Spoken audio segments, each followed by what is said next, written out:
Are you looking to level up your author business? Are you pounding your head against a wall, wondering what your next step should be? Then join me, Daniel Wilcox. And me, Sasha Black, as we haul ass each week in a bid to level up. Level up!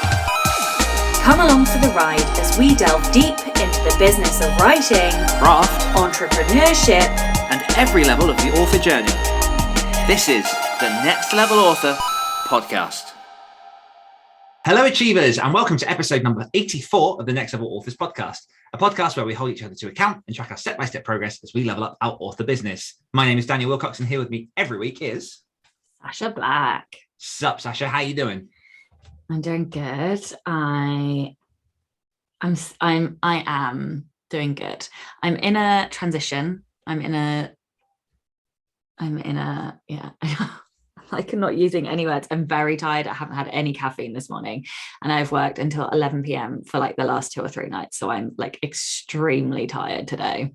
I'm good. I also have a confession. Like, yeah. So you know how like I'm doing this anthology? Mm-hmm. Well, I wrote like 2,000 words of a story that I couldn't push over the finishing line. And I have gone and I've written like 200 words here. I've written like another 300 words, and it just wasn't gelling. I just wasn't able to pull the story together. And I think the reason is because I wanted the story to do too many things. So it was basically an origin story for a trilogy called The Vengeance Sisters that I want to write. And but one of those Vengeance Sisters is Scarlett, who is one of the 2 main characters in the Murdering Magician series. So I was going to like have them pull the cross. But the problem was, because that means that the story is important and I need to get it right so that like the world building, like I don't fuck up like I did with Keepers, like that I don't mess up the world building or write myself into a corner. It basically means I need to do the thinking on it, and I wasn't giving myself the time or headspace to do that thinking because I'm trying to finish the Keepers series and wrap up all these other projects. So I just kind of came to the point where I was like, look, I'm going to have to change the story because I cannot do this story justice, and I'm not going to put a shitty story in because we all know I can't put minimum viable product in. And then I remembered there was another character who had fucked another book up for me. So I don't know if you remember me showing you some snippets of a character called Caleb. If it's the one I'm thinking about, maybe. Yeah, the sort of aging Z-list crack addict celebrity. Love him. Yeah. So I had this character appear to me in The Scent of Death, which is very much a young adult story, and he is very much an adult character, and it just wasn't working. But like I didn't want to get rid of him because he's such a fun character.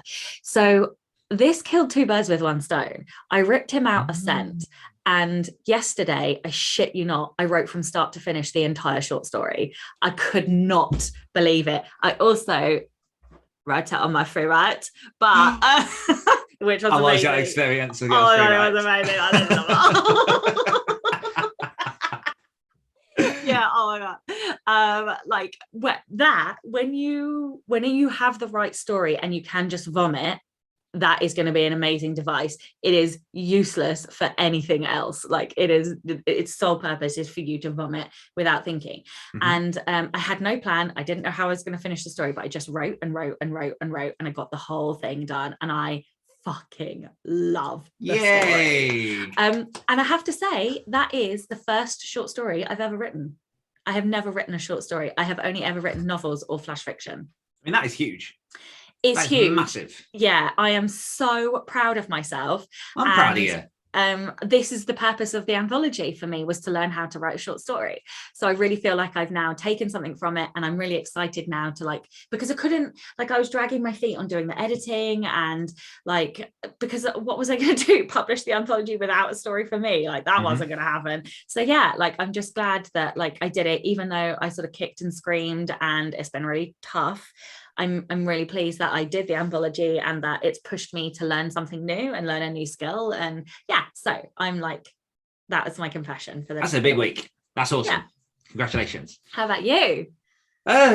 So my week has been, so for people who didn't listen last week, basically my fingers are at the point in which I have quite bad RSI and it really hurts to type.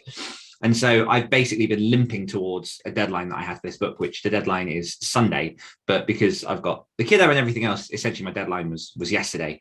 So I have basically really tried this week just to educate myself on dictation, get myself into a position where next week I can fully start learning and practicing and really trying to get into dictation. Because I could have dictated this week, but the problem is that I'm still really, really fresh with it. And my fear is that I'm going to dictate a load of stuff, waste a bunch of time, and then I'm not going to hit a deadline for a client, which just isn't going to happen. So I've had to kind of soldier through.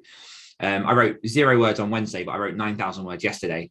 And I'm kind of like, yeah, I'm paying the price for it a bit today. So, I mean, by suggestion from our good friend Caitlin, I have decided to vlog my journey into dictating. So I sat down yesterday and kind of spoke to the camera and explained everything I've done. Because it's been really so far it will be day 11, an 11-day journey. And you will not believe how hard it is to just get straight, useful answers from people on dictation. So I have, for example, with my phone, I've been out for a walk and I've experimented with the phone. I've experimented with these headphones for the mic in that. I've experimented with these headphones just to see what it sounds like. And it turned out that my phone, as I'm holding it, is a great dictation device. It picks up voice pretty well, but not if it's windy. And one thing I really do want to do if I'm going to be getting into dictation is walking more and being out and being more energetic. So I have a question suggestion. Is there such a thing as a clip-on sound shield? So in my audio booth, I use a sound shield, which is this kind of concave curve. And that kind of stops, it helps you absorb all the sound and stop it reflecting. So if you could get a clip-on sound shield onto your phone. Well, so here's where I was getting to. So I ended up investing in a mic. It's very much like a call center mic, but it came on recommendation from a friend. And also I read Kevin J. Anderson's How to Be a Dictator. And in that book, he has very functional, useful advice on specific model numbers for a dictaphone and headphones and all that kind of stuff. And the point of this is that it's a one-way mic. So anything coming this way, you can't hear it. If I have it on my head like this, for people watching on YouTube, I've got the mic near my mouth, it picks it up fine. And the minute I do this, you can't hear it if I'm talking. So it's quite a powerful mic. So number one, I can use this when I'm driving to try and be more productive. And number two, I'm going to test it out when working. But you can also get what they call mic muffs, which are the dead cat things that sit on it. And they're called that for a reason. But they also reduce wind. But just the actual journey of I put messages in forums, I've looked on Facebook groups, and anytime I'm I'd like specific information on a headset or whatever, the replies I get are, oh, you just drink more water and exercise and your fingers will be fine. Another wait. And another one I got was someone just going, oh yeah, I use an app on my phone. And I'm like, no, but I've asked about specific equipment. What does that tell you? It tells you that the market needs information. So when you master this, you need to write the book on it. Yeah. With my voice. But one thing that I've learned, which is definitely a mindset shift in terms of how I'm viewing dictation, is it's very much a first draft method. So the next book that I'm writing, I've committed to writing entirely with my voice, the first draft, so I can then go back and edit and do whatever it needs to. And I've also, so this kind of goes into our level up for the quarter challenge. I've swapped one of my goals because this is far more pressing and relevant. It's going to be the novel, and I'm also going to write a short story with my voice just to see how that goes. But I'm just determined to make it work, to make it happen, because productivity wise, the results I've seen from people using dictation is phenomenal. But obviously there is a steep learning curve. So I'll be interested to see how it goes. But at this point, I don't really have a choice. I either do this or I stop writing for a considerable amount of time. I don't want to do that. I can't do that. I'm contracted.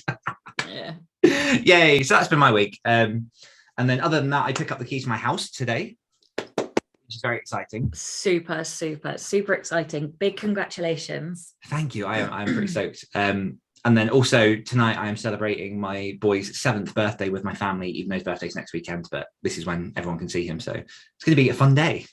That is going to be a very fun day. Beautiful. What's something you've enjoyed this week? So many things. Hang on. un momento, because I've read like a lot of books this week and lots of them have been good. Okay, so I read a book called Long Way Down, which is, I think, maybe a Carnegie winner. I'm not entirely sure. And it is by a guy called Jason Reynolds. And it is written in verse. And it's about a young boy of color whose brother is shot and killed. And the whole book is one lift journey. And each floor, like different things happen.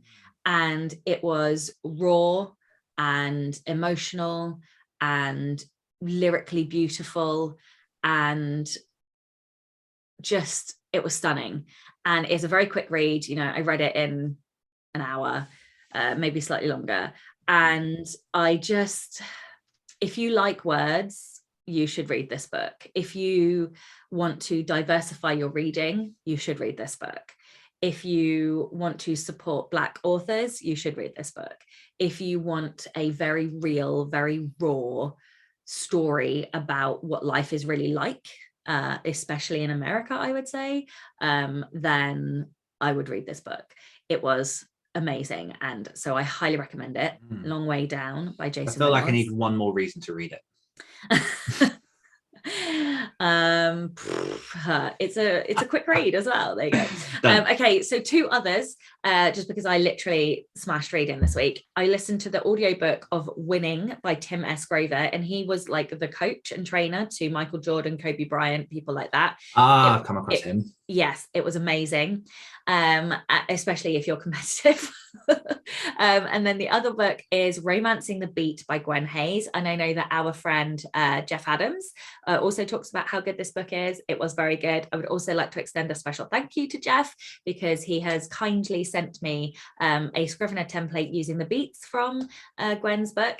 So yeah, I mean, that again is a very short read, but it was like, I literally sticky tabbed every single page in the book. So what's the point? I know, I didn't get to the end and was like, I'm not sure there was any point in this.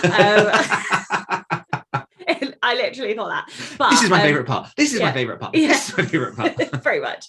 No, but it's just because like the book is mostly about the beat. So what I did was I then went back through the book and I just took like one sentence explanations of each beat, so that I've written up notes, which I use my free write to do. Nice. Yeah, so that's what I enjoyed this week, I think. Beautiful. I'm going to go for Midnight Mass on Netflix. So it's for people that don't know, it came out a few weeks ago. It's a limited Netflix series. It's very, very horror-y, and it's got sort of wide critical acclaim in the horror community. And I don't know why I was hesitant to jump into it. I think just like sometimes you need to be in the right mood to watch a thing. But I started watching it a couple of days ago, and literally every spare moment I've got at the minute, I'm kind of like snatching 20 minutes of viewing time just to go into it. And like there are some things with it that I'm not a fan of. But on the whole, the way that it builds intrigue, the way that it introduces characters, and sort of very, very early on sews in a lot of very, very deliberate hooks to what is going to happen next. It's a really, really good series. Like for fans of horror, or even fans who just want a bit of a spooky thrill, like I'd recommend it so far. I'm halfway through episode 5, and it's 7 episodes. But yeah, worth a shot. I think so. This isn't one of my niggles, because that's entirely something else that I'll go into. I don't know, probably not on this podcast. I don't want to spoil it for anyone. But one thing that I have found watching this is being a writer ruins watching story. Like there are so many things where in the beginning scene, like where it focuses on something or they say something, I'm literally like, well, this is going to come back round. This is going to happen. And I'm just proven right. Like every episode, a thing's happening, and I'm like, that is quite a big twist, but also like, I guess that was going to happen. So yeah. Like it's a blessing and a curse, I guess. It's funny that you say that. So I taught my first Rebel Readers masterclass this week, and we had a very in-depth discussion about whether or not this was going to ruin reading. And I was like, it kind of does, but like, what it also does is show me that when I do escape into a book, it's a very good book.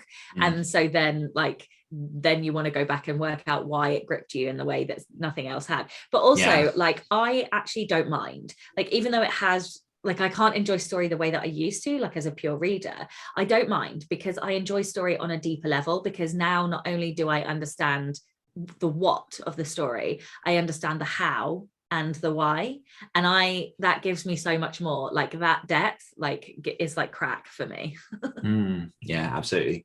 I just realized as you were talking, I hadn't had a question for this week, but also the question just literally popped up in my head. I was like, it's my episode.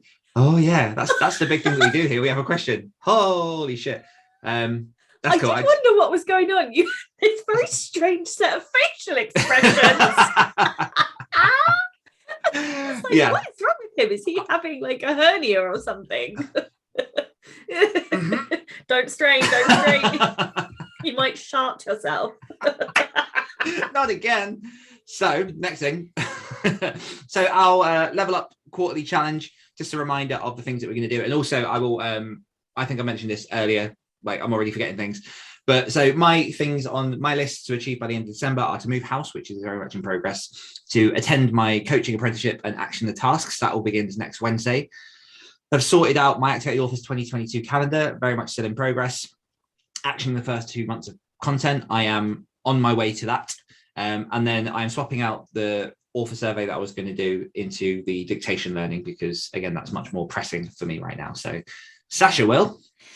Sasha will read 30 books this quarter. I've now read 13. I smashed out 6 books this week. It would have been 7, but I worked so late last night trying to finish that story that I collapsed in bed.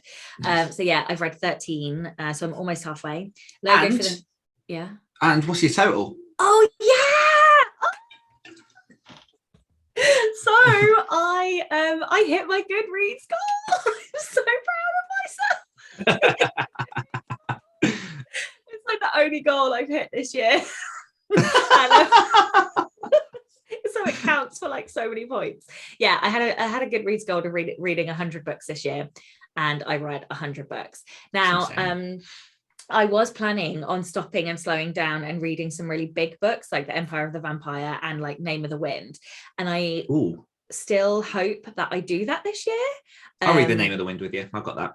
Okay, cool. But it may end up slipping into next year, which is always dangerous ground, because then I get competitive again and want to beat my goal. And you'll do it in 2 days and I'll take 3 weeks.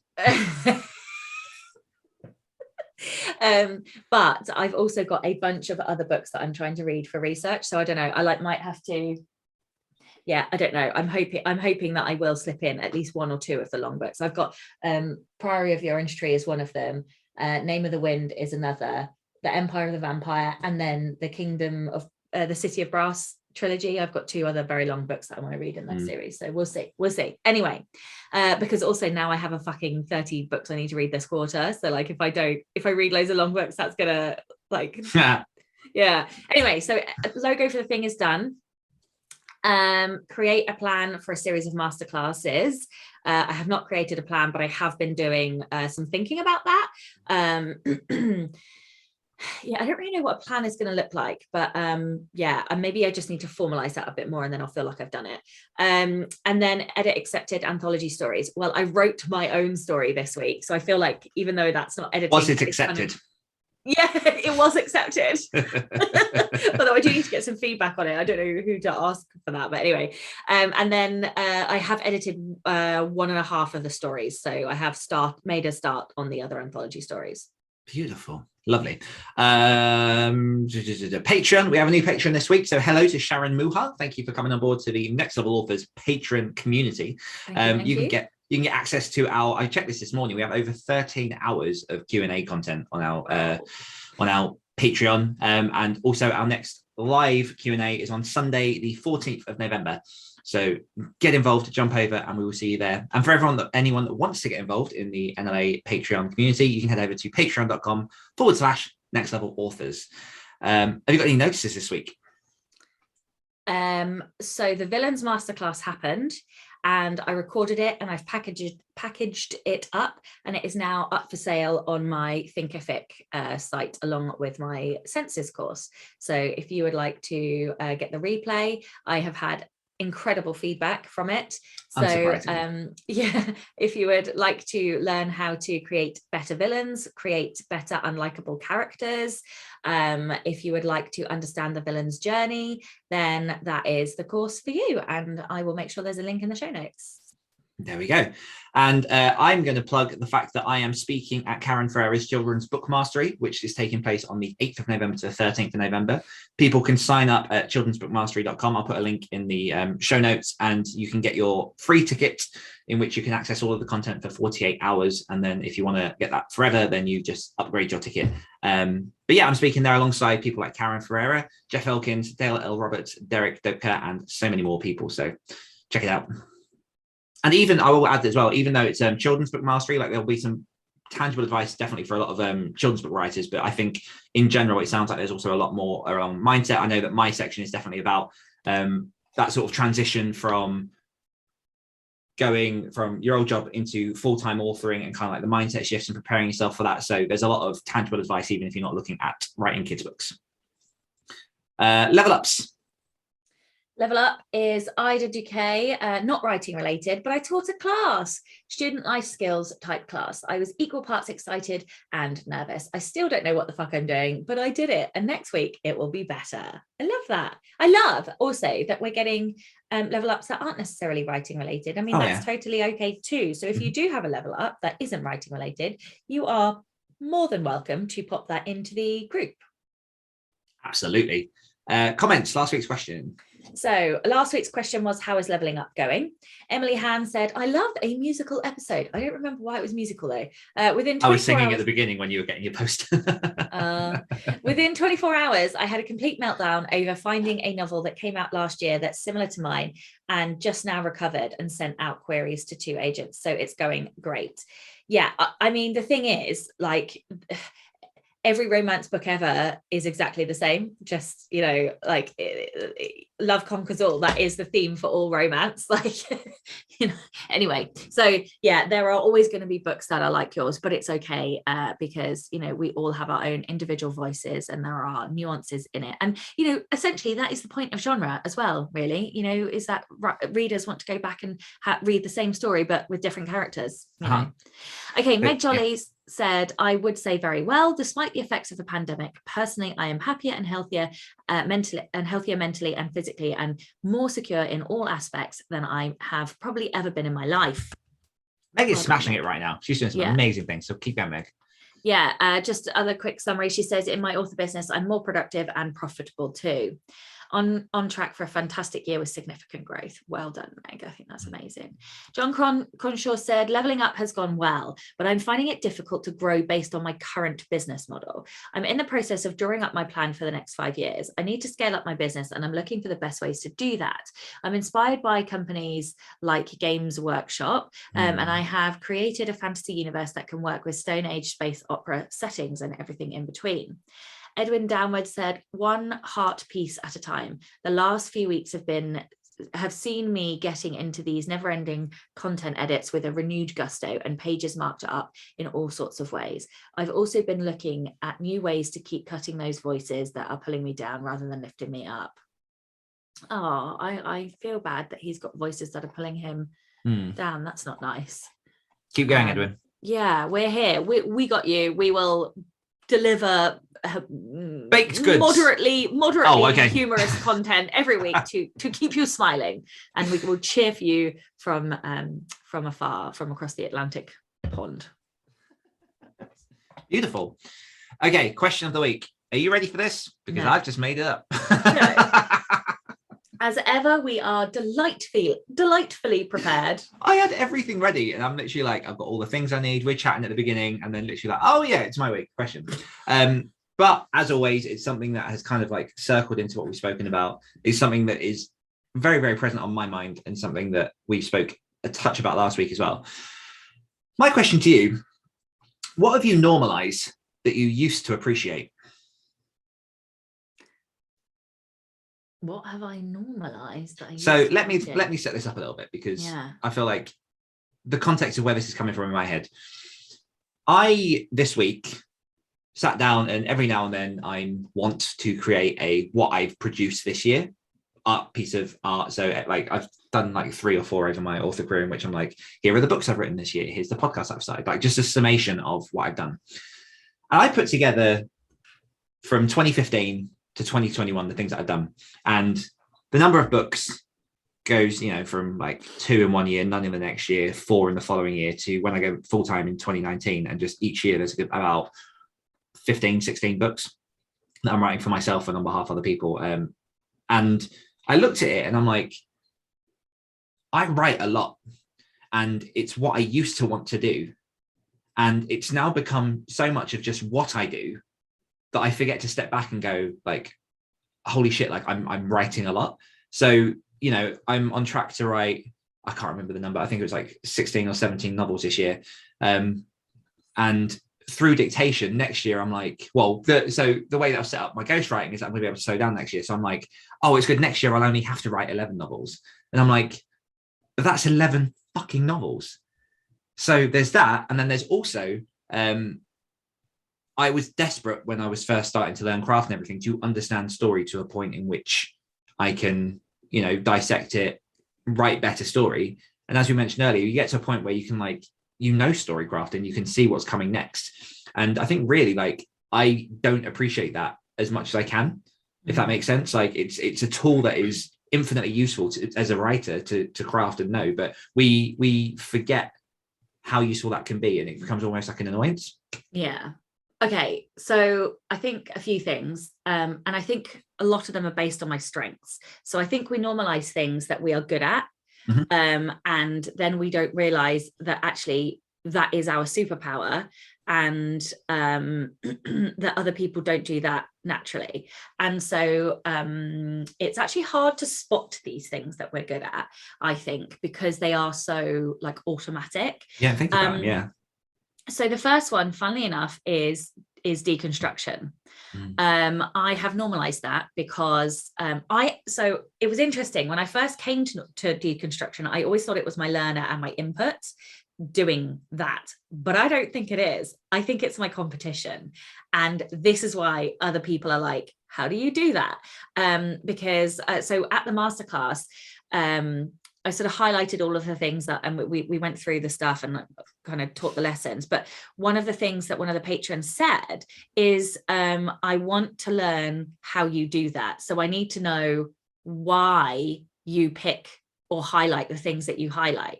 And that really threw me because I just do it.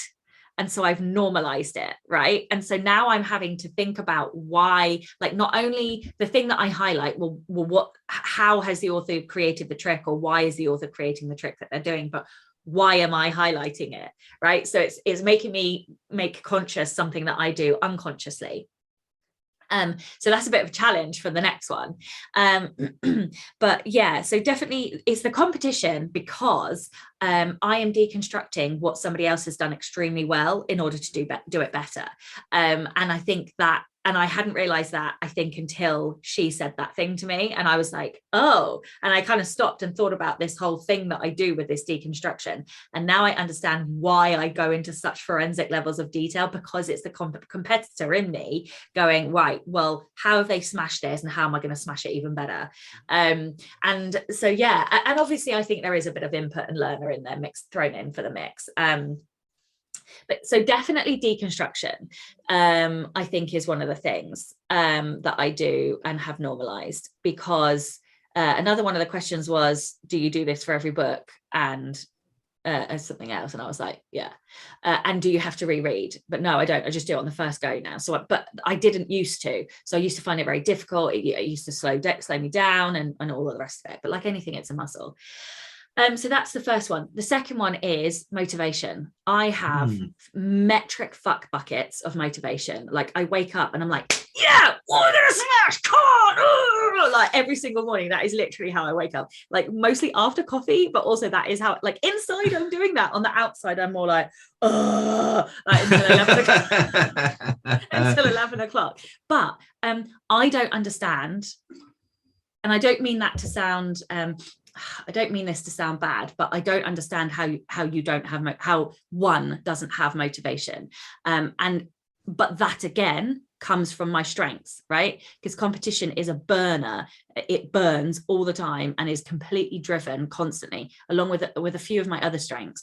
I only exist motivated. And if I'm not motivated, it's a fucking problem. Like, and there's something very, very, very wrong with me. But even, and this is even when I was at the height of my lowest point in my corporate world, if anything, that was the peak of my motivation. So even when I was like clinically depressed, I almost burnt harder with motivation to do something about it. So I don't really know how to exist without motivation, but equally, I completely appreciate that lots of people don't have that level of motivation, don't know how to foster it and create it. And so I think I've normalized that everybody is like me in that respect, and everybody is not like me in any way, shape or form.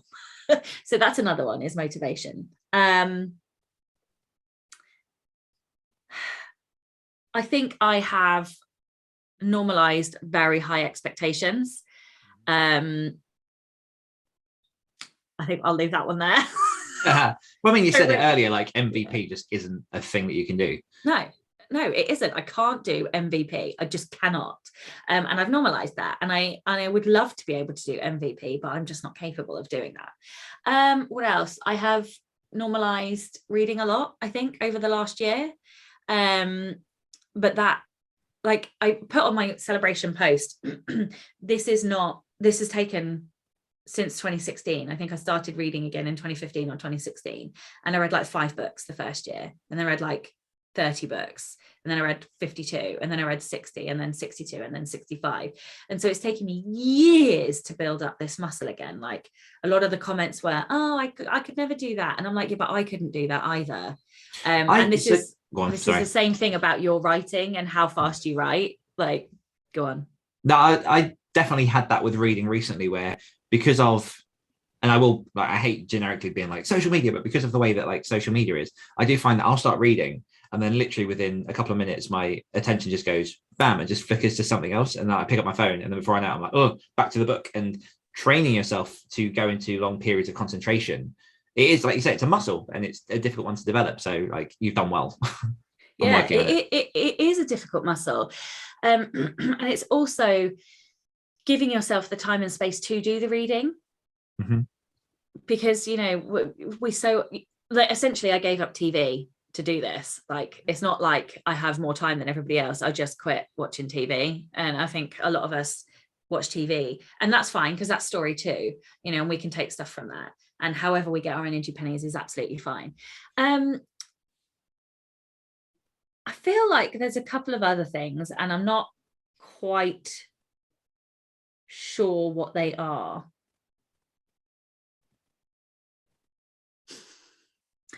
I feel like if I had more time to think about the answer to this question, I might come up with some extra things. I don't think necessarily the things that I've come up with are very good. Well, shall I go? And then maybe if you've got some time to think while I... Yeah. So, like I say, the big impetus for this question came from the fact that, you know, I've had to switch to Dictation. I've been reviewing how much I write and all this kind of stuff.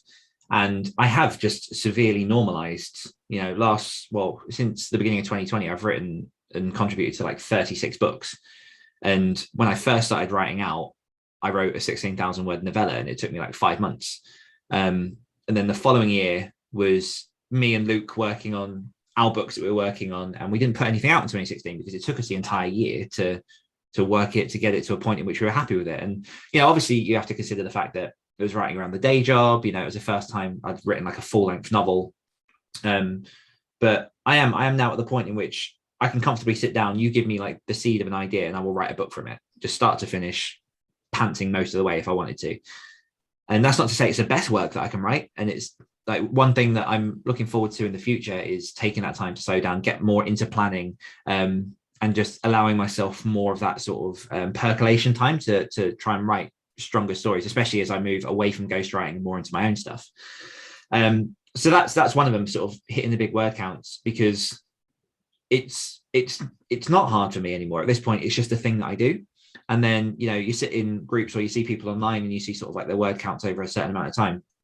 and it's lower, but for them it's like a great achievement. And I never anyway knock it, because you can't compare yourself to other people and where they are. Like, this is a muscle that I have built over the past 5 years, writing fast, just practicing, just getting to that point where I can just switch off the inner critic and just write, especially that sort of dirty first draft.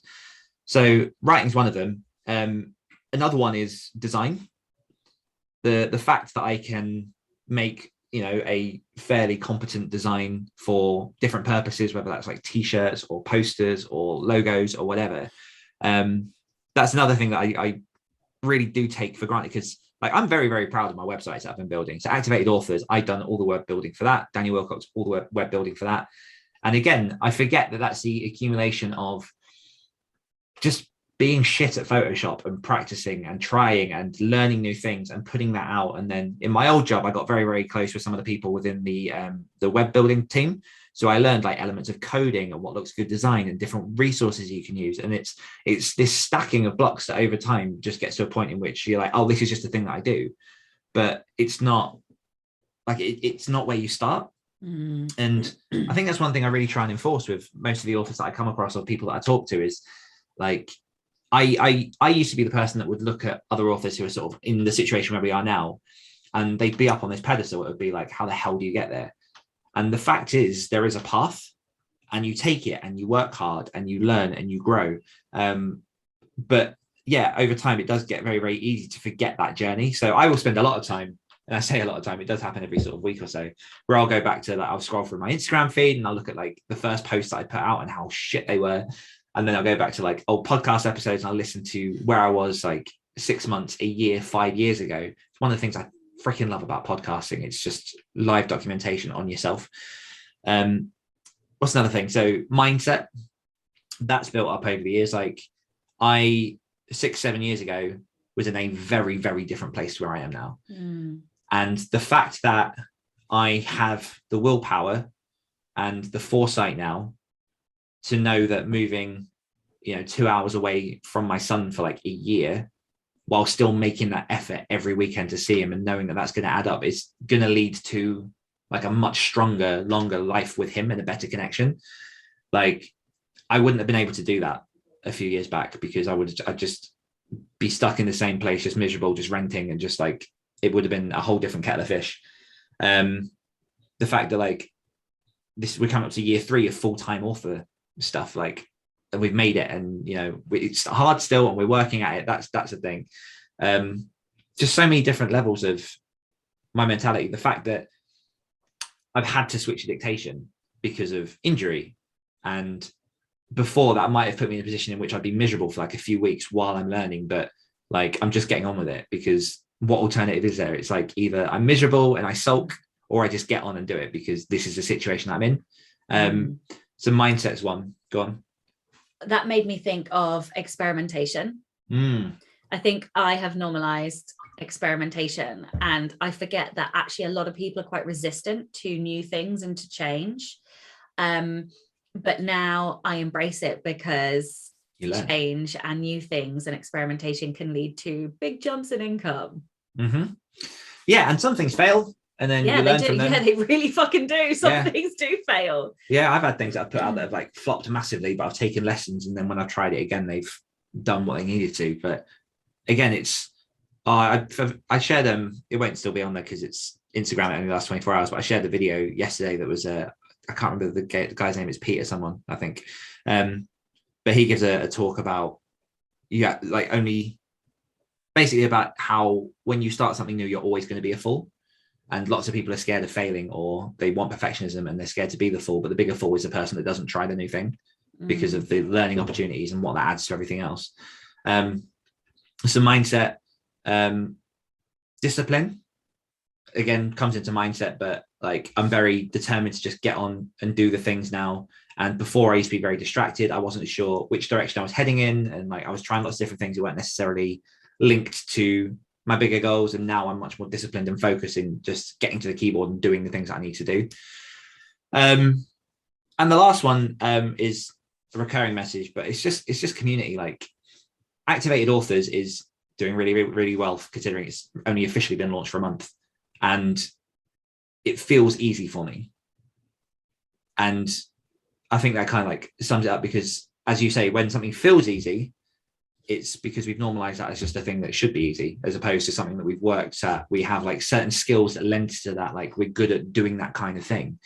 So community building. But I think, just to round off my bit, in general, as I said earlier,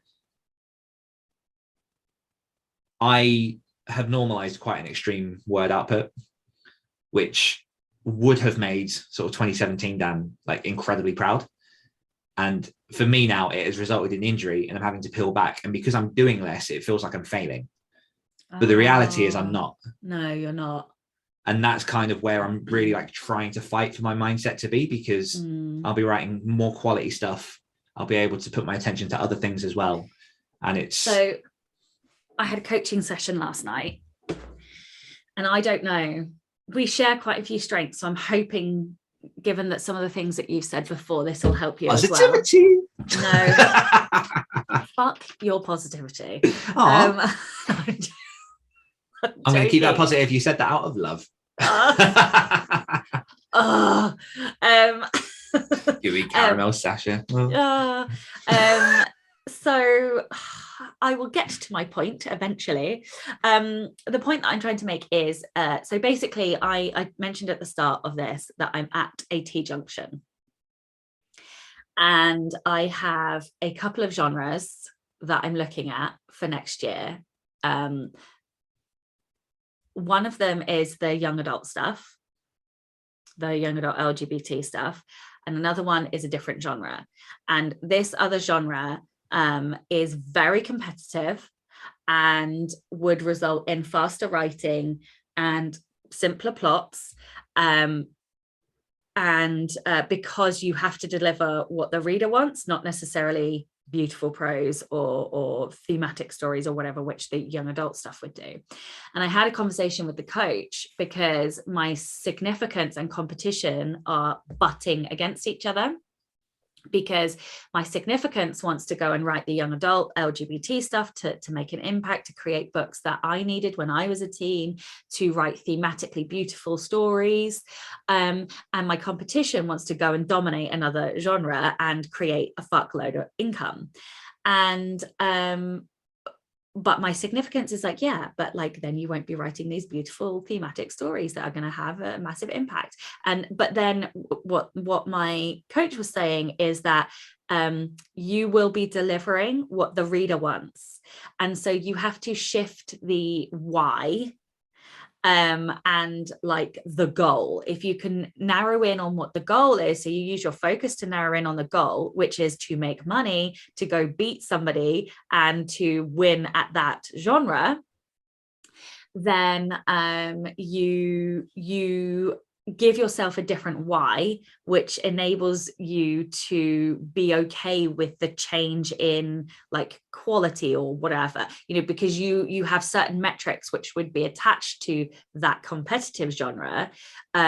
So you win by delivering on those metrics, and those metrics are very different to the metrics for the LGBT young adult stuff. And so for those, because those would be slower written, but they'd probably be, better prose. They'd be, but that's because those are the metrics for that genre, right? So if you can understand the why you're doing them, well, I do the young adult stuff to have an impact. Why am I doing the other genre? Because I want to earn a load of money and win at that genre. So yeah, like she was basically saying, make sure you know your why for each one, and then make sure you're very clear at what your metrics are. This is for me, obviously, to win. Like, what are your metrics to win? How are you measuring this? So you would have to put that into your own like strengths. I don't quite know like how you would but I think the why and understanding the different metrics for your achiever, like what is it that you're doing and therefore ticking off, like to say that you've achieved that. It's not the same as what you were doing before. But yeah, if you can narrow in on that, that might help the mindset. Yeah, for sure. It always comes down to what's the bigger goal with it all. And I mean, it's because I ghostwrite that I write so much. Because if I was simply ghostwriting, like it wouldn't be significantly less, but it would be less. But the juggling act is ghostwriting and also finding the time to write my own stuff. So ghostwriting in itself, or in how I've been approaching it, has really been like its own business in itself, the amount of time and effort I've had to put into it. Then you couple onto that sort of the community building I've done, and also the fiction stuff that I'm doing and everything else. Like, that's why I've been burning so hard the last couple of years. It's just, if you don't burn hard, you can't get off the treadmill. And so I am seeing a light at the end of the tunnel, and I am getting close to jumping off the treadmill. But yeah, it is going to feel bizarre stepping off that, because my determination, my drive, I know that, you know, once I stop ghostwriting, I'm going to be looking at the numbers and being like, now the amount of books you have been writing, do that for yourself. But I can't right now with my fingers. But so, also you won't be able to do that. No, because I want to give it more thought and more time. Exactly. So you need to really watch your language and what you're saying around that, because otherwise you're going to create expectations that you can't meet. So yeah, like maybe set an expectation of how many books you want to write when you don't ghostwrite anymore. Yeah, I'll probably bring it down to about 20 a year. No. Yeah. How do you measure the amount that you've written in a year, or are you by what gets published in that year on your graphic? So on the graphic, it's the ones that were published. Yeah, because I was thinking that I might do one of those to see what my journey has been like. Yeah, because it's slightly different. Like when I say that I've written 36 books since the beginning of 2020, that's not the amount that has been published. So it's slightly different in terms of numbers and things. But yeah, I will be towards the end of the year, once everything's completed, I will be sharing the graphic, because I want to do like a lessons learned and sort of something around this to show people, because it includes like podcasts and short stories and everything else on there. And one thing I really want people to take away is that, like, how few books there were to begin with, and what that growth looks like if you put in the time, learn, and just go for it. Because that, as we keep saying, this is the path of indie. So yeah, I'm not going to mention numbers, but the Rebel Author podcast is going to hit a very large download milestone before the end of the year. Oh, that's exciting. Yeah, I think you probably know what it is. I think I know what it is. Yeah, I didn't even, because I haven't been checking, because I don't go in there anymore, because Becca does it. And I went in the other day and was like, what the fuck? What? Oh my God. Yeah, so I'm very excited for that as well. Well, did Joe Penn just hit 60 million or something? 6 million. 6 million. I think, yeah, because on their podcast, I remember hearing her say 5 million before. Yeah, it's nuts. That is crazy insane. Numbers. Congrats, Joe, if you listen to this, which you're probably not, but yeah. Cool. We'll wrap it up there. So our question to you guys is, what have you normalized that you used to appreciate? Get involved in this quarter's Level Up Challenge. If you fail your challenge, you'll have to eat some crackers and then whistle a Christmas jig. And yeah, we will see you guys next week. Bye. Bye. Hungry for more? If you enjoyed this podcast, you can hear more of my angelic accent and Dan's dulcet tones on our other podcasts. For more of me, check out the Great Writers Share podcast. For more of me, listen to the Rebel Author podcast. We'll be back next week holding each other to account as Dan and Sasha become Next Level authors. Did you ever go on holiday in Spain when you were a kid? Yes. Did you ever do like the kids' discos and have like, veo, quieres una cosita es? It was a song all about houses for some reason. Wow, no, I didn't. And I really feel like I've had that experience now. It was often that followed by the Superman. Oh, kind of spray. Superman. Did you live as a child? I think we had very different childhoods. I feel like I lived maybe slightly better than you. Wow.